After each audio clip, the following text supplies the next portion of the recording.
Assalamualaikum warahmatullahi wabarakatuh. Perkenalkan, nama saya Enda Yogi Sofiana dengan NIM 190404046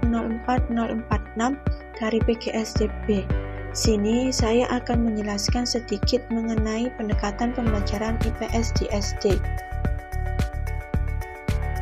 Pendekatan pembelajaran dapat diartikan sebagai titik tolak atau sudut pandang terhadap proses pembelajaran yang merujuk pada pandangan tentang terjadinya suatu proses yang sifatnya masih sangat umum. Di dalamnya mewadahi, menginspirasi, menguatkan, dan melatari metode pembelajaran dengan cakupan teoretis tertentu. Pada pendekatan pembelajaran terpadu, program pembelajaran IPS disusun dari berbagai cabang ilmu dalam rumpun ilmu sosial. Pengembangan pembelajaran tematik dalam hal ini dapat mengambil suatu topik dari cabang ilmu tertentu yang kemudian dilengkapi, dibahas, diperluas, dan diperdalam dengan cabang-cabang ilmu yang lain, seperti gabungan antara pembelajaran, misalnya IPS, matematika, IPA, dan seni.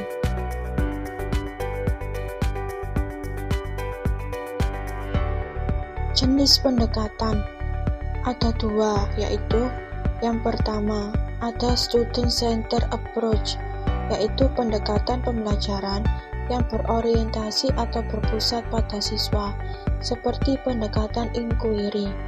Selanjutnya yang kedua yaitu teacher centered approach, pendekatan pembelajaran yang berpusat pada guru, seperti pendekatan expository. Model pendekatan. Beberapa model penerapan pendekatan terpadu dalam pembelajaran IPS menurut Depdiknas tahun 2007 dapat dikategorikan sebagai berikut. Yang pertama, model integrasi berdasarkan topik. Dalam pembelajaran IPS, keterpaduan dapat dilakukan berdasarkan topik yang terkait. Misalnya, kegiatan ekonomi penduduk. Kegiatan ekonomi penduduk dikembangkan dan ditinjau dari berbagai disiplin ilmu yang tercakup dalam IPS, yaitu geografi, ekonomi, sosiologi, dan sejarah. Selanjutnya yang kedua, model integrasi berdasarkan potensi utama. Keterpaduan IPS dapat dikembangkan melalui topik yang didasarkan pada potensi utama yang ada di wilayah setempat. Sebagai contohnya, yaitu potensi Bali sebagai daerah tujuan wisata.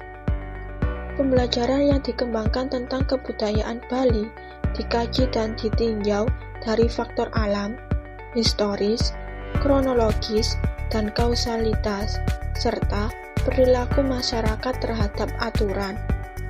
Berikutnya yang ketiga, yaitu model integrasi berdasarkan permasalahan. Model pembelajaran terpadu pada IPS berdasarkan permasalahan yang ada, contohnya ialah tenaga kerja Indonesia. Pada pembelajaran terpadu, tenaga kerja Indonesia ditinjau dari beberapa faktor sosial yang mempengaruhinya. Di antaranya ada segi geografi, segi ekonomi, segi sosiologi, dan segi historis. Dan yang terakhir yaitu model integrasi lintas disiplin ilmu. Model ini merupakan model inti yang digunakan di sekolah dasar. Dalam model ini, pembelajaran IPS dipadukan dengan mata pelajaran lain, sehingga siswa tidak dapat membedakan mana mata pelajaran IPS dan mana mata pelajaran yang lain. Itu saja yang bisa saya sampaikan. Kurang lebihnya mohon maaf. Terima kasih. Wassalamualaikum warahmatullahi wabarakatuh.